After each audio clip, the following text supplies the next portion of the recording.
الحمدللہ، اللہ تعالیٰ کا لاکھ لاکھ شکر ہے کہ مالک الملک نے اپنی یاد کی توفیق اور موقع عطا فرمایا۔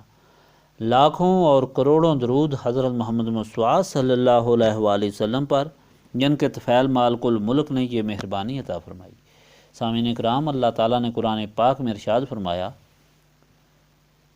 اعوذ باللہ من الشیطان الرجیم، بسم اللہ الرحمن الرحیم۔ یہ کتاب اتاری گئی ہے آپ صلی اللہ علیہ وآلہ وسلم پر، سو چاہیے کہ آپ صلی اللہ علیہ وآلہ وسلم دل نہ تنگ کریں اس کے پہنچانے سے، تاکہ ڈراؤ اس سے، اور یہ نصیحت ہے ایمان والوں کے لیے۔ چلو اسی پر تم جو اترا ہے تم پر تمہارے رب کی طرف سے، اور نہ چلو اس کے سوا، اور دوستوں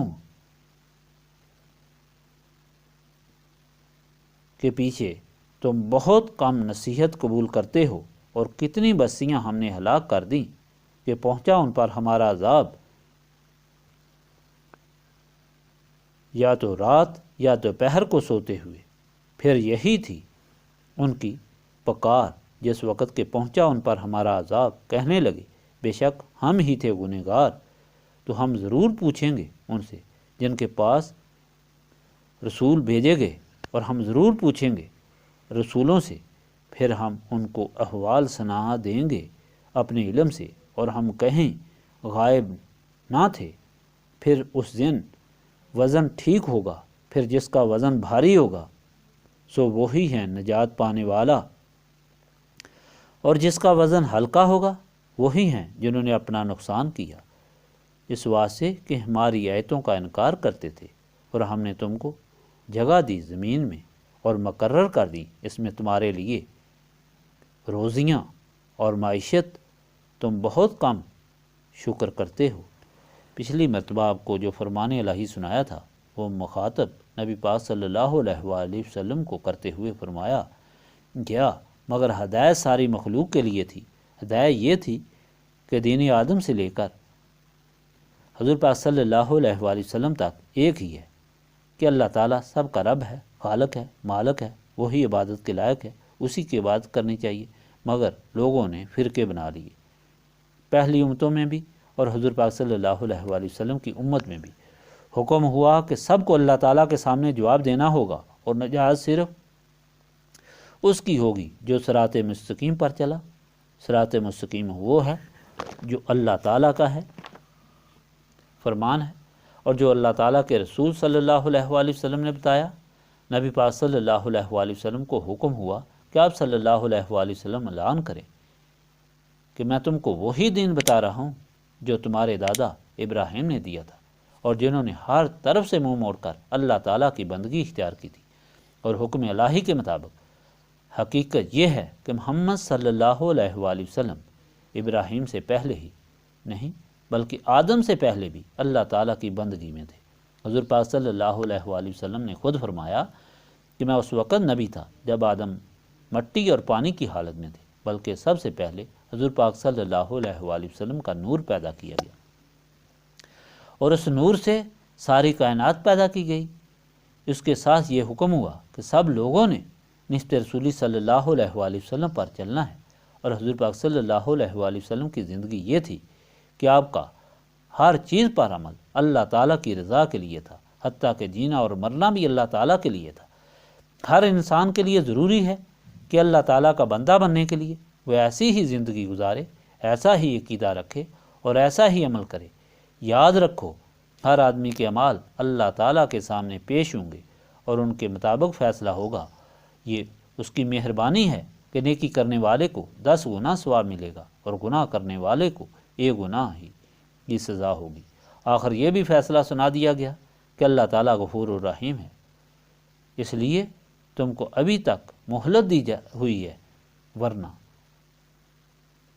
جہاں وہ رحیم ہے وہاں وہ سخت عذاب بھی دینے والا ہے۔ گزشتہ امتوں کو دیکھو تو جنہوں نے بغاوت کی ان کو بندر اور سور بنایا گیا، آسمان سے ان پر آگ برسنے لگی۔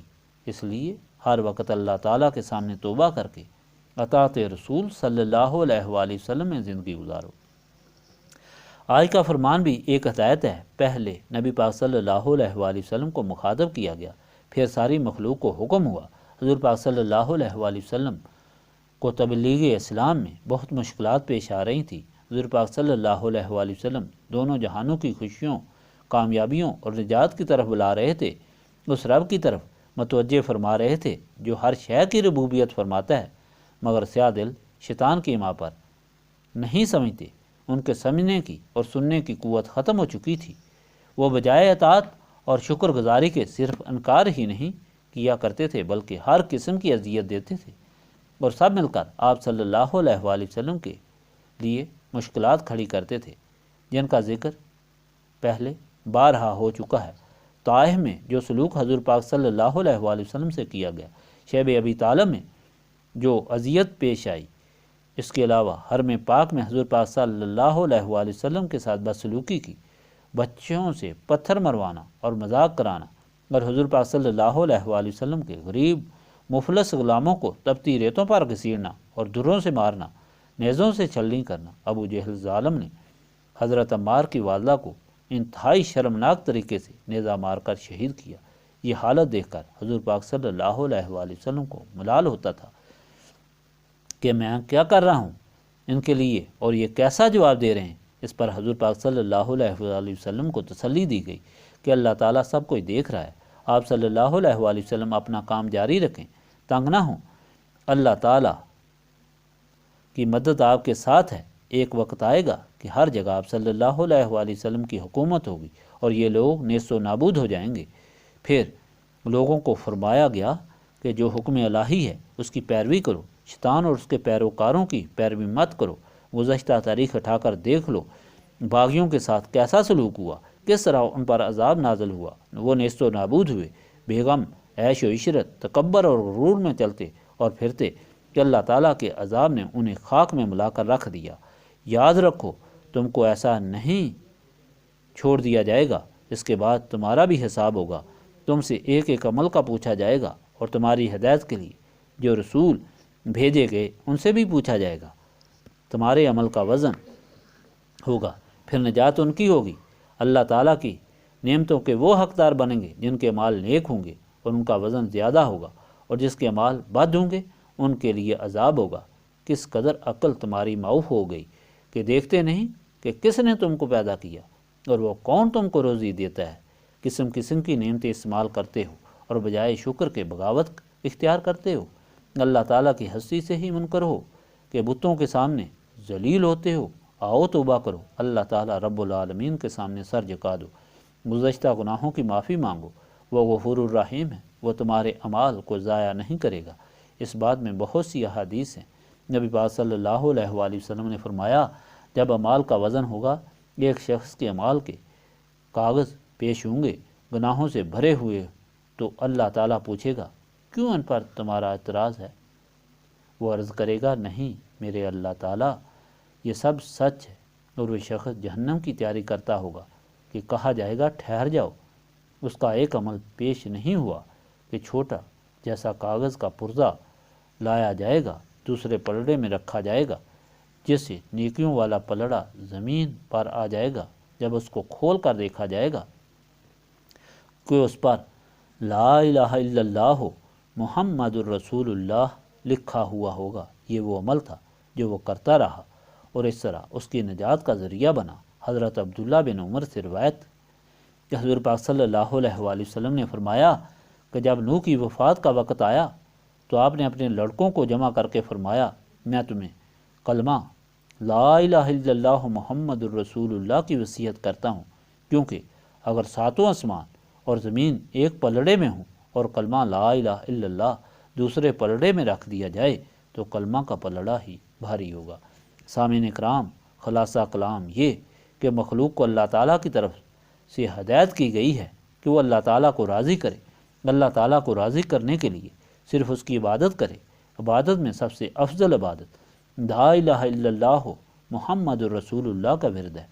لیکن آپ خود اندازہ لگائیں کہ امت رسول صلی اللہ علیہ وآلہ وسلم میں ایسے بدبخت بھی موجود ہیں جو پڑھے لکھے ہوئے ہیں اس کلمہ کے ذکر سے منع کرتے ہیں تو صاف ظاہر یہی ہوتا ہے کہ ان کے دل و دماغ پر مہریں لگی ہوئی ہیں، آنکھوں اور کانوں پر پردے ہیں کیونکہ وہ شیطان کے قبضے میں ہیں اور ظلمت میں ڈوبے ہوئے ہیں۔ جو نجات کا ذریعہ ہے اس کو گمراہی سمجھتے ہیں۔ ان کی حالت ایسی کیوں ہے؟ صرف اس لیے کہ انہوں نے نسبت رسولی صلی اللہ علیہ وآلہ وسلم کو حاصل نہ کیا۔ اسی لیے نسبت رسولی صلی اللہ علیہ وآلہ وسلم کے حصول کی یہاں تلقین کی جاتی ہے، اور نسبت رسولی صلی اللہ علیہ وآلہ وسلم حاصل کرنے کے لیے یاد الہی کرائی جاتی ہے، جو سینوں کی صفائی کا ذریعہ ہے۔ دن رات جو یہ کلمہ لا الہ الا اللہ محمد الرسول اللہ کا ورد ہوتا ہے، یہ اللہ تعالیٰ کی طرف سے انعام ہے جس کا جتنا بھی شکر کریں کم ہے۔ اللہم صلی علی سیدنا محمد وعلی آلہ وصحابہ صلاۃ تکون لنا امان من کل خوف، لا الہ الا انت سبحانک انی کنت من الظالمین، استغفر اللہ العظیم الذی لا الہ الا هو الحی القیوم واتوب الیہ، استغفر اللہ العظیم الذی لا الہ الا هو الحی القیوم واتوب الیہ، ربنا تقبل منا انک انت السمیع العلیم وتب علینا انک انت التواب الرحیم۔